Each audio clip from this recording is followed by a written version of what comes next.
Bismillahirrahmanirrahim. Alhamdulillahi rabbil alamin.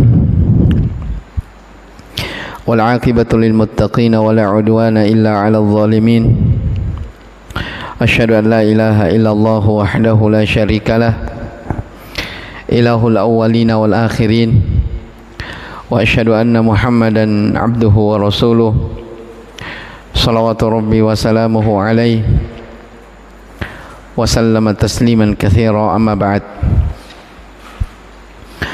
Ikhwani fid din wa akhwati fillah, rahimani wa rahimakumullah. Alhamdulillah, kita kembali melanjutkan dari kajian rutin kita, membaca dari kitab Sittatu al-Mawadhi' minas sirah, 6 pelajaran penting dari sirah Nabi sallallahu alaihi wasallam, yang ditulis oleh Syekhul Islam Mujaddidud Da'wah Muhammad Ibn Sulaiman At-Tamimi An-Najdi rahimahullahu ta'ala. Taib, kita masih di pembahasan yang terakhir dari kitab ini, yaitu di poin yang ke-6,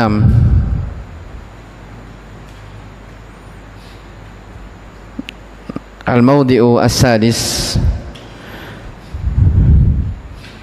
Kata beliau, tempat yang ke-6, Qissatur Riddati ba'da mautin Nabi sallallahu alaihi wa ala alihi wasallam, tentang kisah adanya orang-orang murtad setelah meninggalnya Nabi sallallahu alaihi wa ala alihi wasallam. Iya. Faman sami'aha la yabqa fi qalbihi mithqalu dzarratin min syubhati syayatin alladzina yusammunaha al-ulama. Siapa yang mendengarkan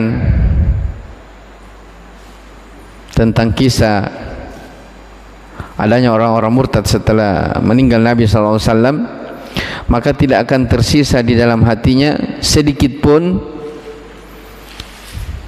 syubhat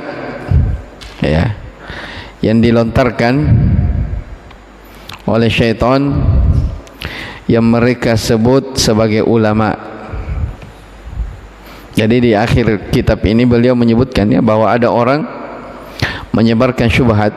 Syubhat itu artinya pemikiran yang salah, yang menyimpang.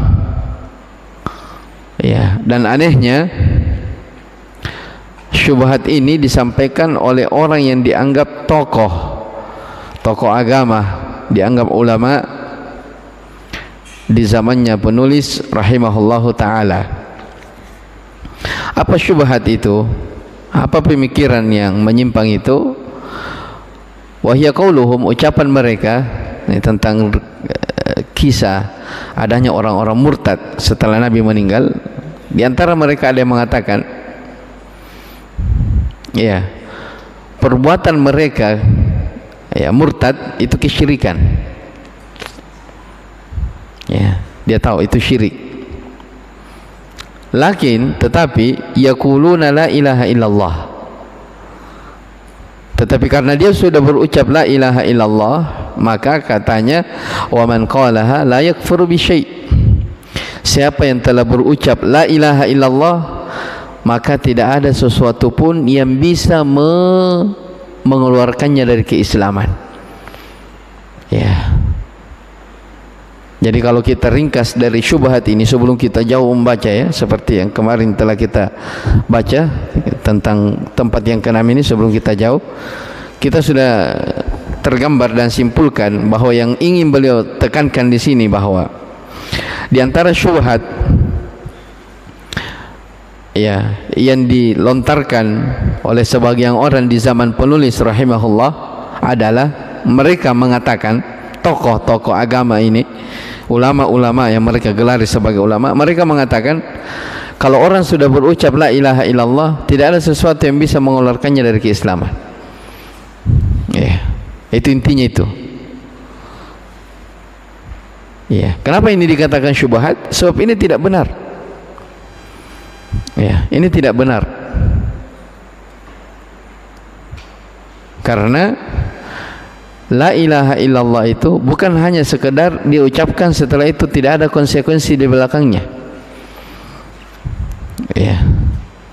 Seandainya ya seperti ini, cukup berucap la ilaha illallah, selesai, tidak ada sesuatu yang mengeluarkan seseorang dari keislaman, tidak ada pembatal-pembatal yang bisa membatalkan keislaman, maka orang-orang munafikin di zaman Nabi SAW mereka juga dianggap sebagai kaum muslimin tentunya. Tapi bersamaan dengan itu, ya, Allah banyak menurunkan ayat berbicara tentang kaum munafikin. Bahkan ada satu surah di dalam Al-Quran namanya Suratul Munafiqin, yang menyingkap tentang keburukan mereka. Ya, menyingkap tentang apa? Keburukan dari kaum munafikin.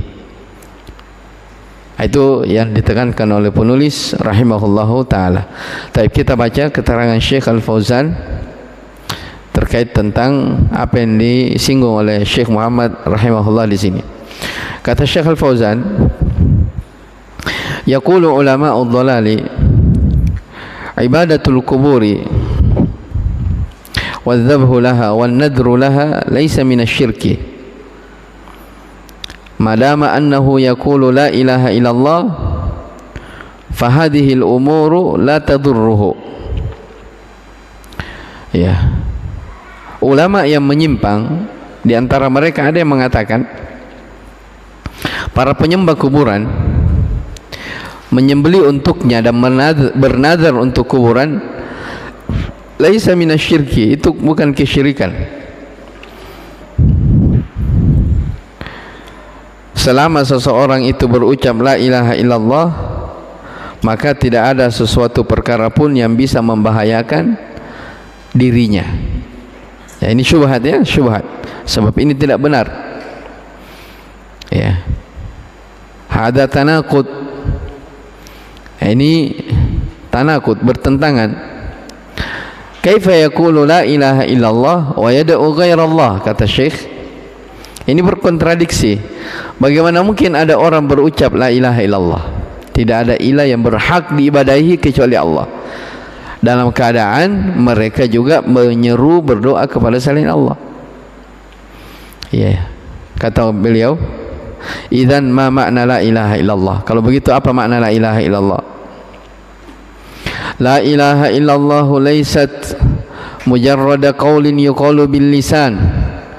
Ya, ucapan la ilaha illallah itu bukan hanya sekadar ucapan yang dilontarkan oleh lisan.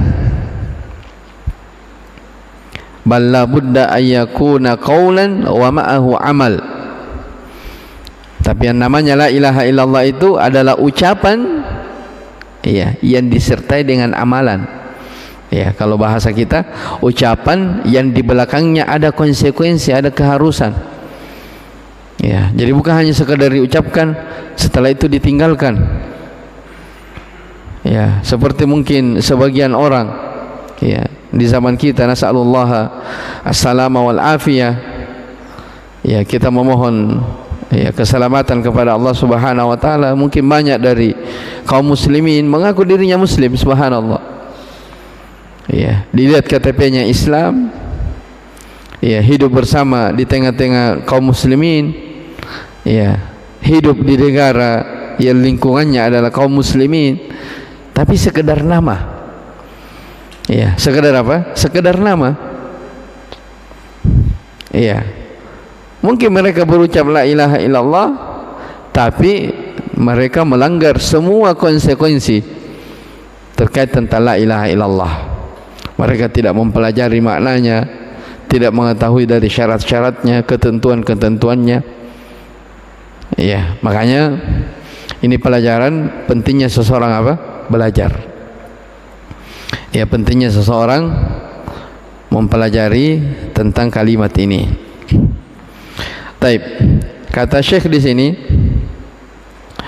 La ilaha illallah laysat mujarrada qaulin yuqalu bil lisan. La ilaha illallah bukan hanya sekadar ucapan yang diucapkan oleh lisan. Bal labudda ay yakuna qaulan wa ma'ahu amal, tetapi ucapan yang disertai dengan amalan. Lianna la ilaha illallah kalimatun azimatun laha ma'nan wa laha muqtada. La ilaha illallah adalah kalimat yang agung, memiliki makna, memiliki kandungan, memiliki konsekuensi, ada keharusannya. Di antaranya kata Syekh adalah ayyukhlisal mar'u al-ibadata lillahi azza wa jalla. Ya, bagaimana seseorang itu dia berusaha selalu mengikhlaskan ibadahnya hanya kepada Allah. Ya, ikhlas ini adalah apa namanya? Tonggak, dia inti dari segala ibadah, keikhlasan. Wa ayatruka ibadata ghairillah, dan dia meninggalkan peribadatan selain daripada Allah. Falladhi yaquluha wa lam yatruk ibadata ghairillah la tanfa'uhu kalimatu la ilaha illallah. Ya, orang-orang yang berucap la ilaha illallah tapi dia juga tidak meninggalkan peribadatan kepada selain Allah, maka kata beliau ini tidak akan bermanfaat kalimat la ilaha illallahnya. Ya, tidak akan bermanfaat. Jadi ini bantahan kepada mereka yang mengatakan kalau sudah berucap la ilaha illallah maka tidak ada sesuatu yang bisa mengeluarkan dia dari keislaman, dan ini tidak benar. Wa rubbama yastadilluna bil mutasyabih minan nusus. Ya, sebagian orang mereka terkadang berdalil dengan apa namanya, ayat-ayat yang mengandung kemungkinan lain, ada tasyabuh di situ. Ya, seperti mereka berdalil tentang hadis bitaqah yang ya kita tahu hadis bitaqah, ada orang yang dia memiliki 99 catatan dosa. Ya, ada orang yusahu birajulin min ummati yaumal qiyamah, kata Nabi sallam, akan ada seorang laki-laki yang dipanggil di kalangan umatku pada hari kiamat. Ya, dipanggil untuk diadili. Ini hadis bitaqah. Ya, ternyata ketika diadili orang ini punya dosa 99 lembar. Dan disebutkan dalam hadis satu lembar dari 99 itu luasnya maddal basar, sejauh mata memandang.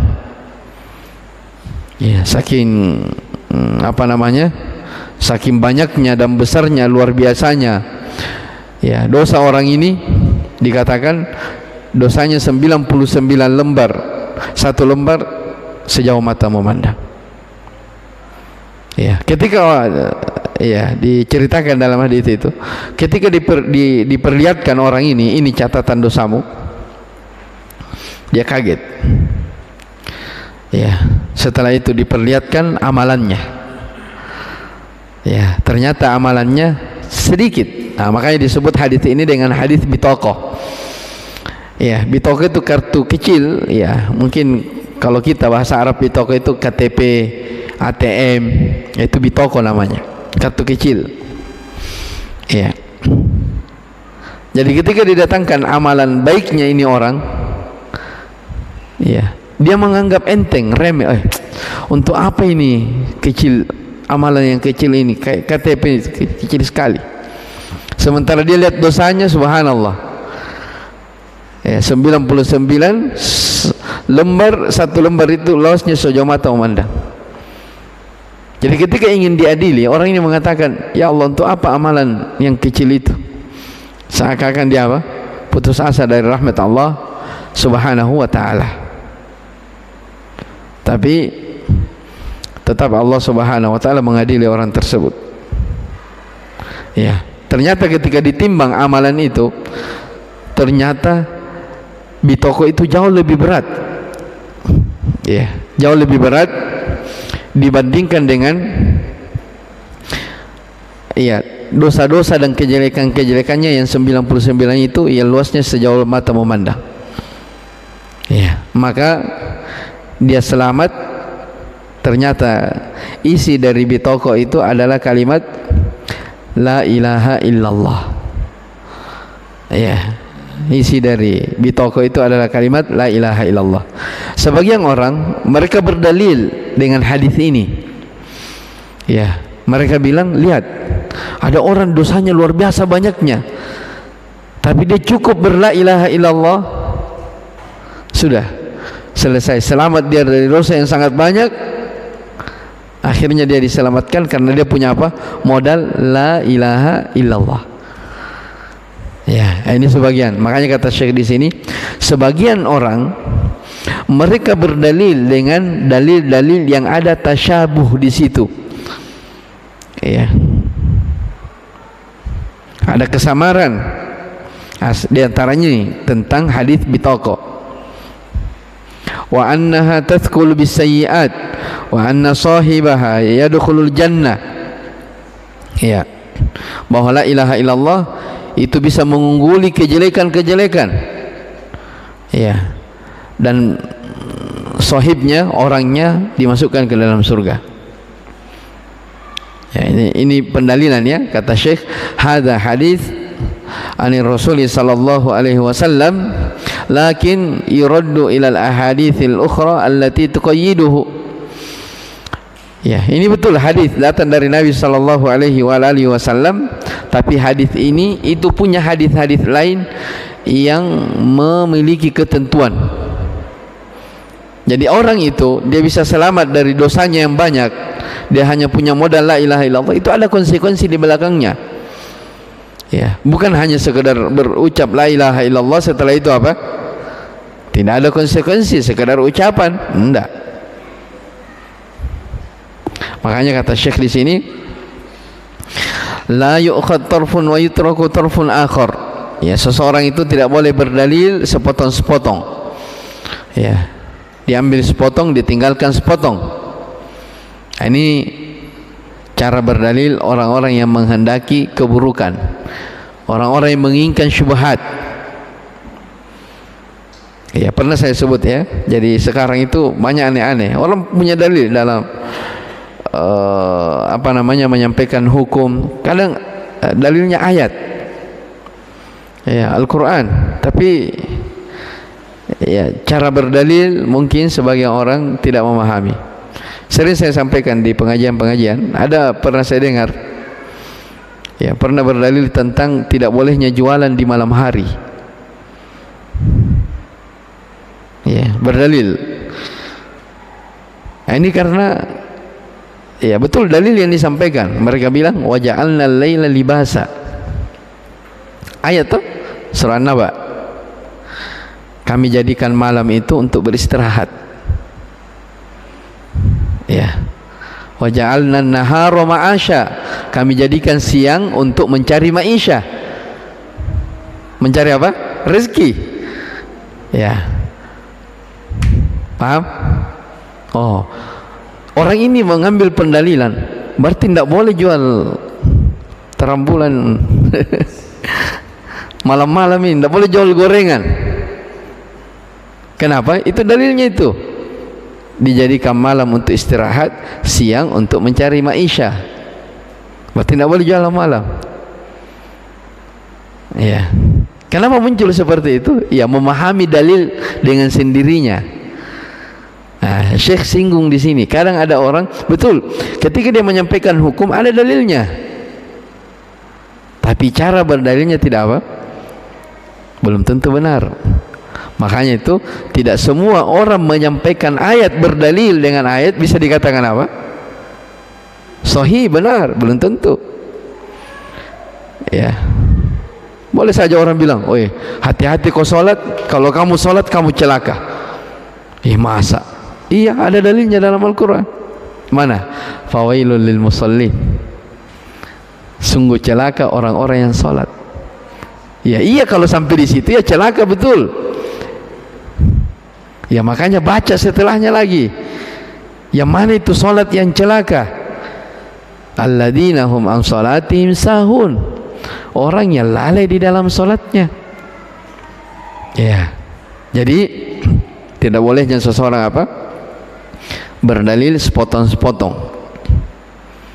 Dan ini banyak ya, kadang dijumpai di masa sekarang. Dan ini juga ikhwani wa akhwati rahimani wa rahimakumullah, pelajaran pentingnya seseorang itu mempelajari agama itu dengan duduk, tidak boleh baca sendiri ya, karena kadang baca sendiri itu yang membuat seseorang apa? Tersesat ya. Makanya para ulama dari masa ke masa, dari pendidikan Nabi SAW kepada para sahabatnya, sahabat ke tabi'in, tabi'in ke tabi'ut tabi'in ya, Abu Hanifah, Imam Malik, Asy-Syafi'i ya, Imam Ahmad, ke bawah Al-Bukhari, Muslim, ke bawah lagi At-Tirmidzi, sampai hari ini kalau dilihat orang-orang itu semuanya mereka lahir dari apa?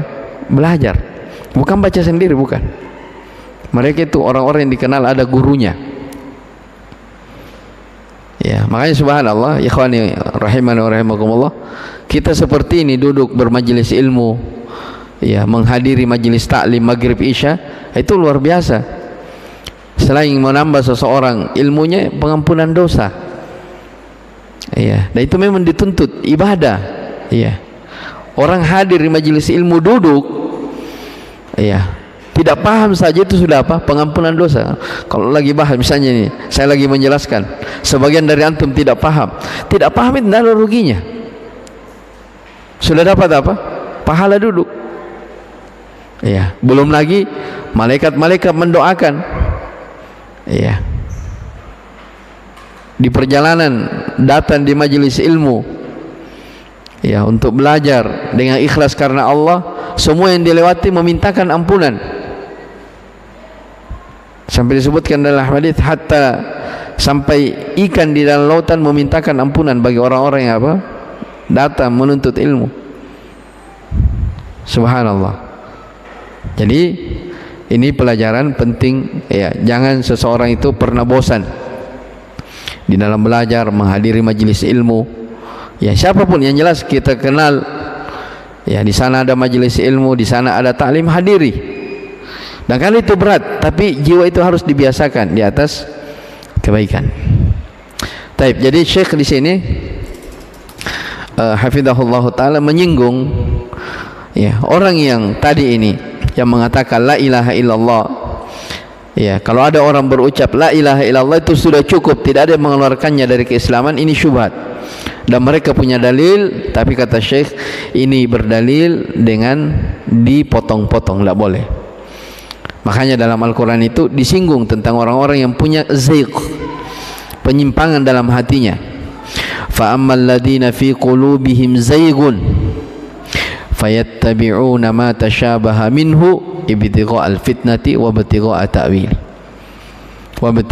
ta'wili wa ma ya'lamu ta'wilahu illa Allah warrasikhuna fil ilmi yaquluna amanna bih kullun min indi rabbina ya. Adapun orang-orang yang di dalam hati mereka terdapat zaygun, penyakit, fayattabi'una ma tashabaha minhu, mereka akan mengikuti sesuatu yang samar-samar, ibtigha'al fitnah, karena mengharapkan fitnah ya. Mereka ingin mentakwil ya, ingin menafsirkan sendiri, memaknai sendiri ya. Wa ma ya'lamu ta'wilahu illallah, padahal tidak ada yang mengetahuinya ya, takwilnya, maknanya, kecuali Allah Subhanahu wa taala.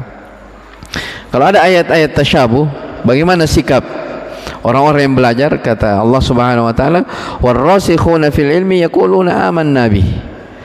Orang-orang yang rasikh, yang kokoh ilmunya, mereka cukup mengatakan apa? Amanna, kami beriman. Kullu min indi rabbina, semuanya datang dari Tuhan kami. Mereka tidak pernah mempertentangkan antara dalil ini dengan dalil itu. Taib. Kata Syekh hafizahullah taala, ar-rasikhuna yarudduna al-mutasyabiha ila al-muhkam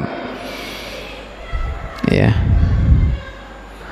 Orang-orang yang rasikh, yang kuat ilmunya, mereka akan mengembalikan dalil-dalil yang mutasyabih, yang terdapat kesamaran, kepada dalil yang muhkam, yang jelas ya, kepada dalil yang jelas. Jadi kalau misalnya ya, saya kasih contoh ini sebelum kita lanjut.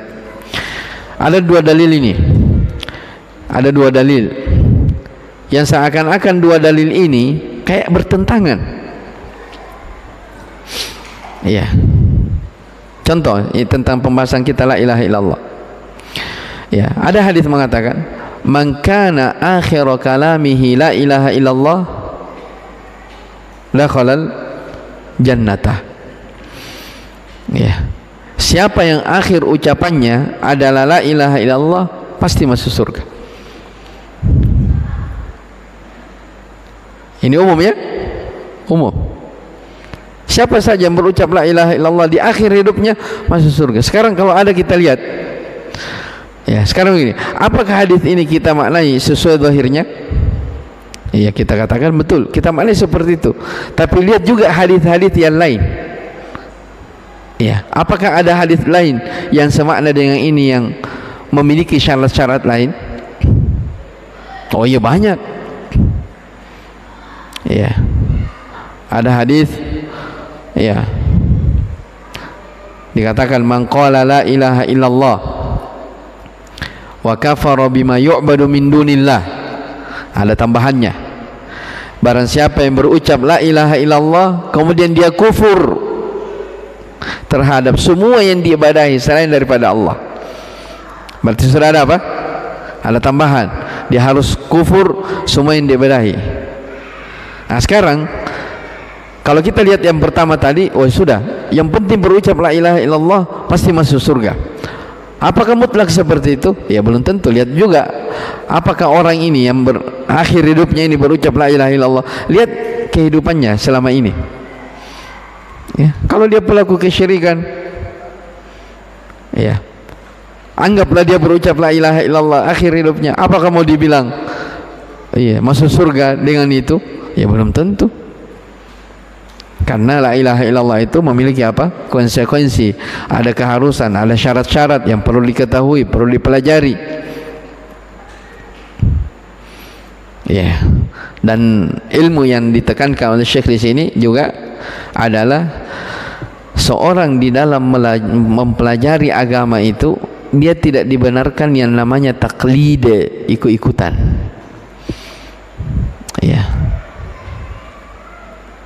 Tidak dibenarkan yang namanya apa? Taklid. Sebab orang-orang yang ditanya di alam kubur tentang pertanyaan tiga malaikat itu yang banyak riwayatnya disebutkan, man rabbuk, man nabiyuk, wa ma dinuk. Ya, siapa Tuhanmu, apa agamamu, dan siapa nabimu. Disebutkan dalam riwayat wa ammal kafir, adapun orang kafir. Dalam riwayat lain dikatakan wa ammal munafik, adapun orang munafik. Dalam riwayat lain dikatakan wa ammal fasik, adapun orang yang fasik. Ketika ditanya tentang tiga pertanyaan ini, mereka bilang ha la adri, saya tidak tahu. Ya, saya tidak tahu. Sami'tun nasa yaquluna syai'an fakultuhu. Itu jawabannya. Saya hanya mendengar orang bilang begini, saya juga bilang begitu. Ya, saya mendengar orang bilang begini, saya juga bilang begitu. Ini namanya apa? Taklid. Ya, makanya di dalam beragama seseorang itu tidak dibenarkan yang namanya apa? Taklid, ikut-ikutan. Jelas ya? Jadi kalau orang melakukan ibadah, ya pasti ada dasarnya, ada dalilnya. Tidak boleh kita melakukan sholat, oh karena saya melihat si fulan juga sholat seperti itu.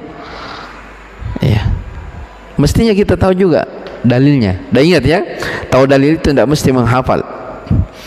Ya, kadang orang tanya apakah orang dikatakan tidak taklid itu kalau tidak ikut-ikutan? Harus hafal dalil? Tidak mesti. Jadi orang itu kalau dia sudah pernah dengar sesuatu dalilnya ini kemudian diamalkan, itu sudah tidak masuk dalam kategori apa? Taklid. Ya, dia sudah, misalnya dia mengamalkan sesuatu karena dia sudah pernah dengar dalilnya. Nah, ini kata para ulama sudah tidak dikategorikan sebagai orang yang apa? Yang taklid.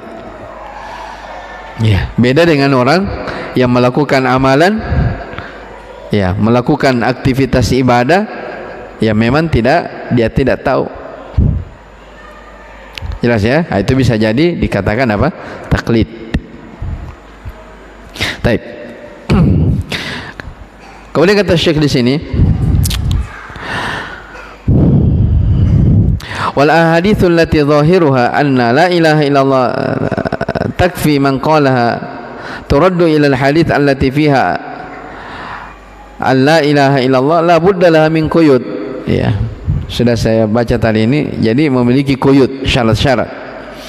Mithlu qoulihi sallallahu alaihi wasallam, seperti sabda Nabi sallam, man qala la ilaha illallah wa kafara bima yu'badu min dunillah, barang siapa yang berucap la ilaha illallah kemudian dia kufur terhadap semua yang diibadahi selain daripada Allah, walladzi yad'u, ya, ashabal kubur lam yakfur bima yu'badu min dunillah, ya, orang-orang yang meminta-minta di kuburan itu tidak dikatakan dia kufur kepada peribadatan kepada selain Allah. Itu artinya kesyirikan itu.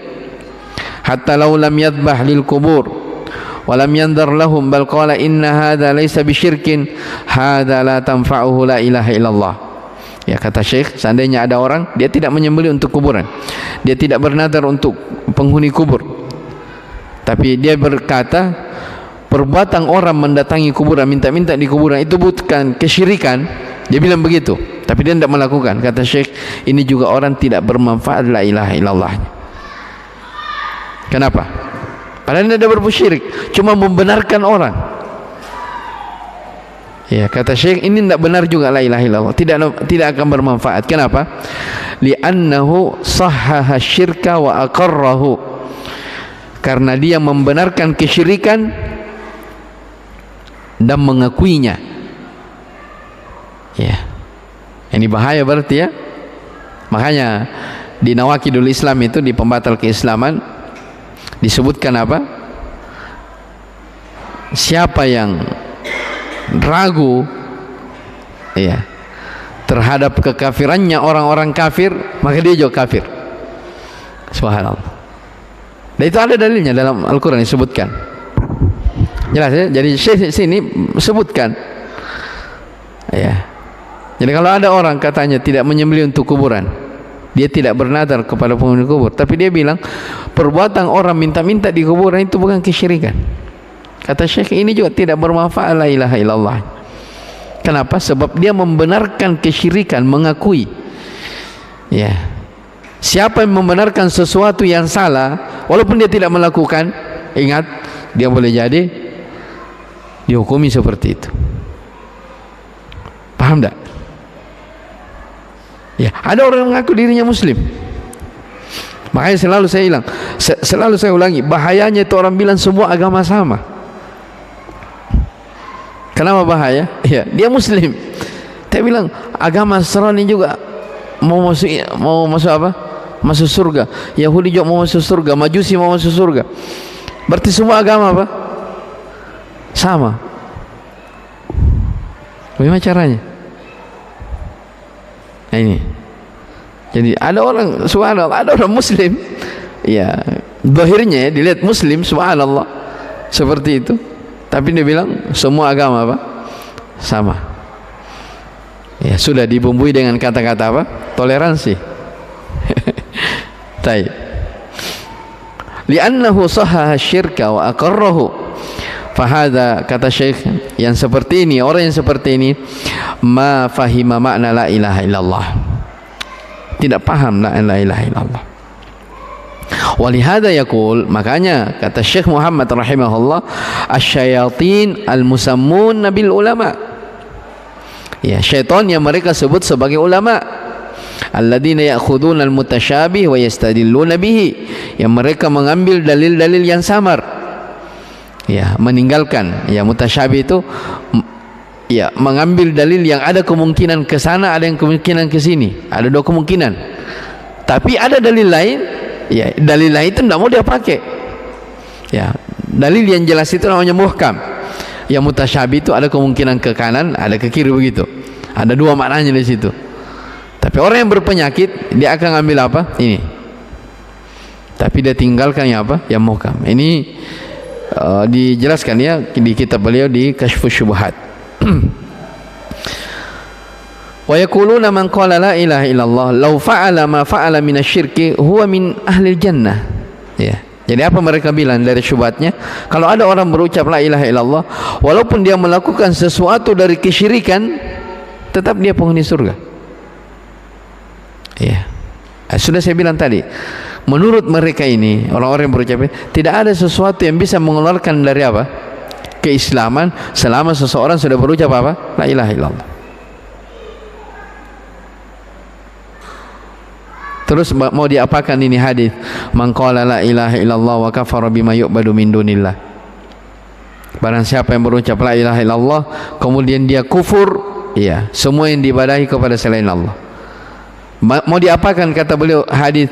Fa innallaha harrama 'alan nar. Allah haramkan api neraka bagi siapa yang berucap la ilaha illallah ya batagi bidzalika wajh Allah, mengharapkan wajah Allah Subhanahu wa taala. Ya. Terus mau diapakan dalil? Allah Subhanahu wa taala berfirman, "Ya bani Adam, wahai anak Adam, wahai manusia, lau ataitani bi qarabil ardi khataya, thumma laqitani la tusyriku bi syai'an, la ataituka bi qarabiha maghfiratan." Ya, seandainya engkau menghadap kepadaku membawa dosa sepenuh bumi, kemudian engkau menghadap kepadaku dalam keadaan tidak berbuat kesyirikan sedikit pun, la ataituka bi qarabiha maghfiratan, saya akan mendatangkan kepadamu, ya, sepenuh bumi dari pengampunan. Ya, ada orang bawa dosa sepenuh bumi tapi dia tidak berbuat syirik. Kata Allah, aku akan datangkan kepadamu pengampunan sepenuh bumi. Berarti la ilaha illallah itu ada apa? Ada konsekuensinya. Ya, ada keharusan yang mesti dipahami. Makanya kata Syekh di sini, qayyada dzalika bisalamati minasyirki. Nabi SAW memberikan ketentuan harus selamat dari kesyirikan. Wa hadhil ahaditsu yuraddu ba'daha ila ba'd li'annaha kulluha kalamur Rasul sallallahu alaihi wasallam. Ya, hadis-hadis yang seperti ini itu disaling dikembalikan. Ya, tidak boleh dipertentangkan karena ini semua berasal dari mana? Dari satu sumber. Ya, semuanya berasal dari Nabi SAW. Tidak ada yang bertentangan. Iya, tidak ada apa? Tidak ada yang bertentangan. Demikian pula ayat-ayat, kalau misalnya ada ayat yang kelihatannya bertentangan, tidak ada yang bertentangan. Ya, semuanya bisa dikompromikan. Ya, kata Syekh terakhir, amma an na'khudha tarfan wa natruku tarfan akhar fa hadha tariqatu ahli zaiq. Ya, adapun kita mengambil sepotong-potong meninggalkan ya bahagian yang lain, ini dari metodenya orang-orang yang menyimpang. Wa in qala ana astadillu bi kalami Rasul sallallahu alaihi wasallam, walaupun dia mengatakan saya juga berdalil dengan sabda Nabi sallallahu alaihi wasallam, fa naqulu lahu kadzabta, kita katakan kepadanya kamu berdusta. Anta lam tastadilla bi kalami Rasul, kamu itu tidak berdalil dengan sabda Rasulullah SAW. Anta tastadilla bil mutasyabih minhum, tetapi kamu berdalil dengan dalil yang tasyabuh, yang punya kesamaran. Walam taruddahu ilal muhkam, dan kamu tidak mengembalikan dalil itu kepada yang jelas. Taib. Jadi ini komentar Syekh Al-Fauzan hafizahullah taala terkait dari ucapan Syekh di atas tentang kisah adanya orang-orang yang murtad sepeninggal Nabi sallallahu alaihi wasallam. Ya, apa pelajaran penting di situ? Saya sudah sebutkan tadi, ada sebagian orang di zaman Syekh yang mengaku tokoh dalam agama mengatakan, siapa yang berucap la ilaha illallah maka tidak ada sesuatu yang akan mengeluarkannya dari keislaman. Ini syubhat. Kata Syekh, wa a'dhamu min dzalika wa akbaru tasrihihim bi annal bawadiya laysa ma'ahum minal islam sya'ratan walakin yaquluna la ilaha illallah wa hum bihadhihi lafzati ahlul islam. Yang lebih aneh lagi nih, dia bilang yang lebih besar lagi, ya, kata Syekh Muhammad rahimahullah, yang lebih parah lagi adalah pernyataan mereka, tasrih, pernyataan. Apa itu? Bi annal bawadi, bahwa orang-orang Arab Badui, ya, sebagian orang Arab, laisa ma'ahum minal islami sya'ratun, mereka itu tidak memiliki sehelai keislaman, sehelai rambut dari keislaman. Maksudnya tidak ada sama sekali amalan-amalan keislamannya. Itu maksudnya. Paham ya? Jadi ada orang katanya di zaman dahulu tidak ada amalannya dalam Islam. Ya, mungkin dia tidak sholat, tidak zakat, tidak ada amalan yang dikerjakan dalam Islam. Tapi karena dia berucap la ilaha illallah, jadi kata dia, wahum bihadhi lafzati ahlul Islam. Dengan kalimat ini berarti dia orang apa? Penganut Islam. Tidak ada yang mengeluarkan dia dari keislaman. Ini semua kata beliau adalah sesuatu yang merupakan syubhat min syubhati syayatin, dari syubhat syaitan. Ya, dari syubhat syaitan, ya, yang yang dilontarkan oleh sebagian orang yang mengaku tokoh dalam agama. Ya, makanya sekali lagi ikhwani wa akhwati rahimani wa rahimakumullah, ketika dakwah tauhid itu muncul di tengah-tengah masyarakat, maka pasti banyak orang yang memusuhi.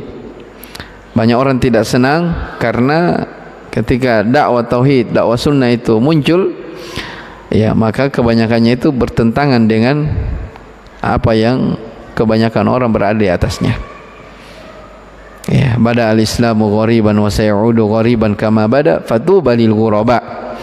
Islam dimulai dalam keadaan aneh, dalam keadaan asing, dan akan kembali aneh sebagaimana awal munculnya. Dimulai dalam keadaan aneh, kembali akan menjadi aneh. Fatuba lil ghuraba. Maka beruntunglah orang-orang yang dianggap aneh itu.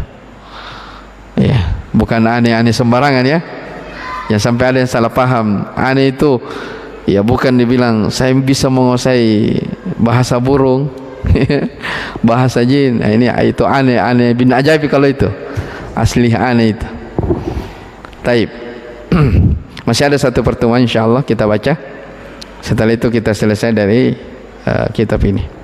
Ya, mungkin nanti di pekan depan kita akhiri kajian kita di Sittatul Mawadhi dengan menyimpulkan 6 pelajaran penting dari apa yang telah kita kaji di kitab ini. Taib, wallahu alam.